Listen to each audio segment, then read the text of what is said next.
holiday weekend. It also is the first full day since a scaled-back version of President Trump's travel ban went into effect. And it is already being dragged back into court. Hawaii's Attorney General filed a lawsuit late last night asking the Trump administration to clarify how it created its list of people who will be banned and those who won't. The revised ban targets 6 mainly Muslim countries, including Iran, Libya, Somalia, Sudan, Syria, and Yemen.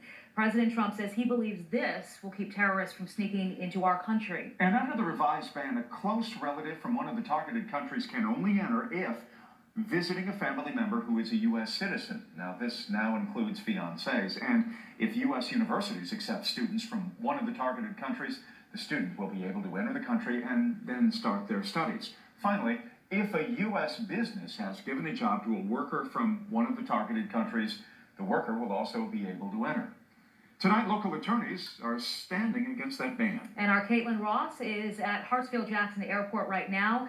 Caitlin, attorneys are camping out and keeping a careful eye for anyone who may be affected. Have they been able to get any work at this point? Have their services been needed? So far, no one has been detained here in Atlanta, but they're actually working in shifts around the clock at the arrivals gate to make sure nothing unconstitutional happens.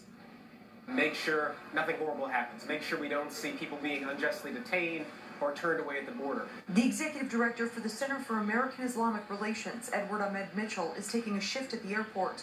He started standing watch with a coalition of lawyers last night, though no one has been detained in Atlanta yet. We think that is in large part because the Muslim ban has been watered down, and also because the Supreme Court put very significant limits on what the administration could do. About a dozen local attorneys are offering their services free of charge to anyone who is denied entry at the airport when they land in Atlanta. We can file a legal action to try to get the detained person released.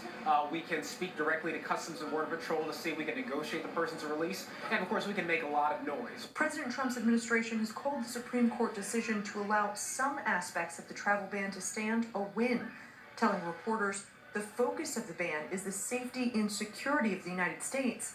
But Mitchell argues it unfairly targets Muslims and should be ruled unconstitutional. We can protect our nation's security without engaging in bigotry. The Supreme Court isn't set to hear the full case until this October. The coalition of lawyers here at the airport says they'll offer their free legal services to anyone who needs them until then. Jeff and Sheba? All right, Caitlin, thank you. And still to come here, dramatic